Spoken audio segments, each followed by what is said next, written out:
Hey everyone, this is Doug, Kenny, and Justin from Stories from Motorsports. Today we have Tom Sheehan from the Trans Am series, who I'm standing next to in the background, and we welcome him to the show. How you doing, Tom? I'm doing outstanding. And thanks for having me, Doug. It's quite an honor to be on your show. Appreciate it. We love having you, and it was great to watch the TA2 series race in Nashville. That was a big weekend for so many people. Yeah, absolutely. Nashville, that was a lot of fun. The weather was great. The people in Nashville were outstanding. And for the first run at a street circuit and first time ever, I thought the series and IndyCar and the town of Nashville and the promoters just did an outstanding job. That rarely happens. They pulled off something pretty special. Definitely. So, yeah, we start these with a question, which is where are you originally from? So I'm from Maine. I was born in Lewiston, Maine, and I'm a Mainer. I'm from the other Maine, the part of Maine most people don't know about, but it's right in the middle where all the mills are, and from an old textile town. That's really cool. What was the upbringing like there? Well, the upbringing was we had pretty big family, 4 kids. Lived in a cool house. I could walk to school. Used to come home for lunch. Little tiny town. My dad, he was, like most dads, he was off at work, and my mom was at home.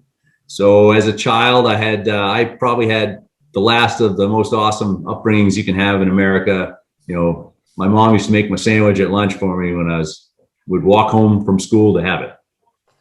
So Really it was cool. great. Yeah, I had a great upbringing. That's great to hear. What made you get into racing? Racing, I was an athlete, and racing wasn't in my cards when I was younger. I was an athlete, played football, played hockey, went to school, played football, and I got into racing really because after my athletic career in sports, it sort of ended. I really wanted to get back into competing and to have, some challenges in front of me to keep working on myself and my skills. And so I started, motorsports, and that was really quickly. I knew that it was something I really loved. And I really wanted to get better and pursue it and work real hard. And so I stuck with it, and that's how I got into motorsports. But I was in my 30s before I ever, drove a car in anger around anything. Other than that, it was just, being a kid driving around pickup trucks and the backwoods of Maine, and racing around and trying to stay out of trouble. We'll leave it at that. Pretty cool. Fire away, Justin.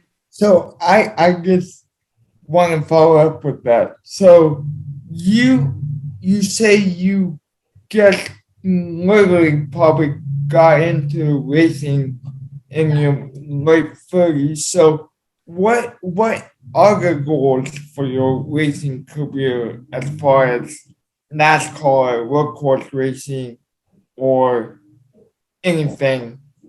What do you see yourself doing?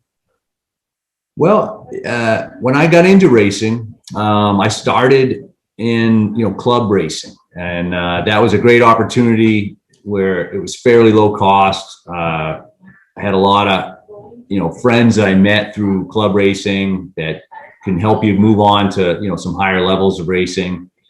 And when I got up to the real higher levels of professional racing, I realized that the equipment matters a lot, and you have to have good equipment if you want to race and be competitive. You have to have the best stuff that's out there. And finding myself racing in IMSA, which used to be called Grand Am, I knew that the stuff I was in was they were great. They were incredible cars, but compared to the cars that were at the pointy end of the field, they weren't the same.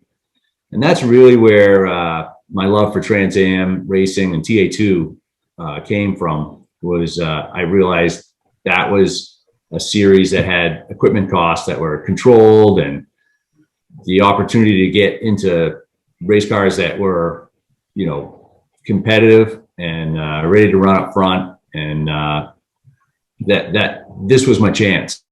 So that's why I really dove in and committed myself to TA2, because I believe that for folks coming up through at any level of their career, the beginning of the end, it's a great place for them to get that opportunity to have the best car on the racetrack. It's in their hands. They have to get it done, and it's affordable enough as far as racing equipment goes. For our fields, you saw our cars.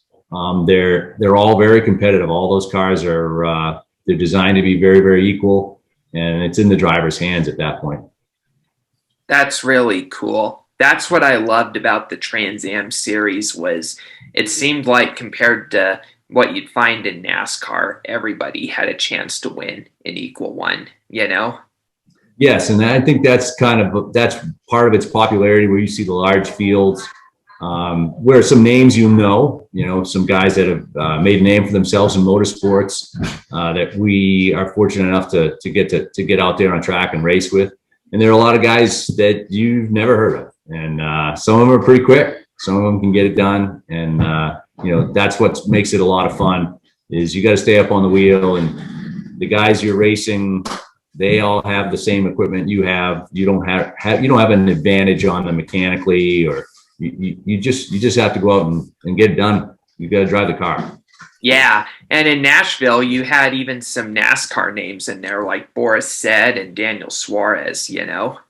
Yeah, and we always enjoy. Boris has raced with us quite a bit. I've raced around Boris quite a bit, and it's great to have the guys with the names that come in and run with us. They're great drivers, and that just adds to the level of excitement for everybody that comes in and watches, what we're doing, to see some guys with some big names come in, and they, they usually find themselves towards the pointy end of the field, but they don't typically come in and dominate and hold class for anybody. By the way, they come in and they got to work as hard as everybody else to find their way to the front.